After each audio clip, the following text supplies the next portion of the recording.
c'était une boutade.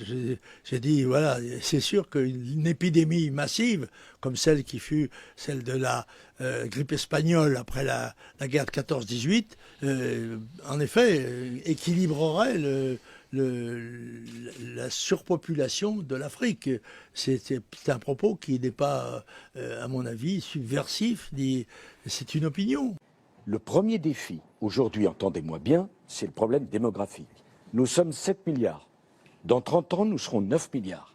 En 2100, demain matin, nous serons 11 milliards et demi. Jamais, dans l'histoire de l'humanité, il n'y a eu autant d'habitants sur la planète. La première proposition que j'ai voulu faire, c'est la création d'un organisme pour suivre la population mondiale. Et pour moi, le premier défi qui génère d'ailleurs le défi environnemental, c'est combien d'habitants vont pouvoir habiter sur la planète. Mais ce n'est pas le sujet. Le sujet, c'est que pendant tout votre quinquennat, on ne vous a pas entendu parler de démographie. Par contre, vous avez été très volontariste sur le changement climatique. Et tout d'un coup, on a l'impression que les priorités sont inversées. Non, il faut lutter contre le changement climatique. Mais la première cause de dégradation de l'environnement, mais si vous ne voulez pas l'entendre, c'est que vous ne cherchez pas les causes et vous vous intéressez qu'à l'image, c'est le nombre d'habitants dans la planète. Mais vous semblez le Nigeria va donc passer à 400 millions d'habitants. Lagos, sa capitale économique, en a 22 millions.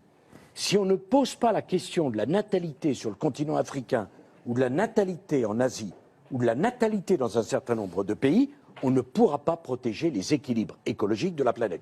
Quand des pays ont encore aujourd'hui 7 à 8 enfants par femme, vous pouvez décider d'y dépenser des milliards d'euros, vous ne stabiliserez rien. On a assez de recevoir des leçons, ou du moins des leçons de la France. Alors que la France est à la base, on va dire entre guillemets, de tous les maux de l'Afrique.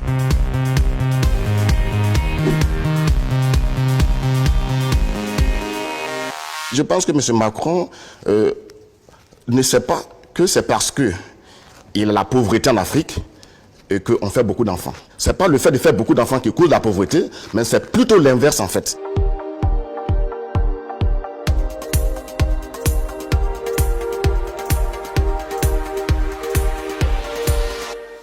Quand on a bien écouté le discours de Sarkozy au Sénégal et aussi de Hollande, comme quoi les Africains n'étaient pas trop rentrés dans l'histoire et que M. Macron maintenant nous ressasse le fait qu'on n'était pas trop civilisés, entre guillemets, c'est un peu un discours colonialiste. Voilà comment les Africains ont ressenti, en tout cas, la réponse de M. Macron.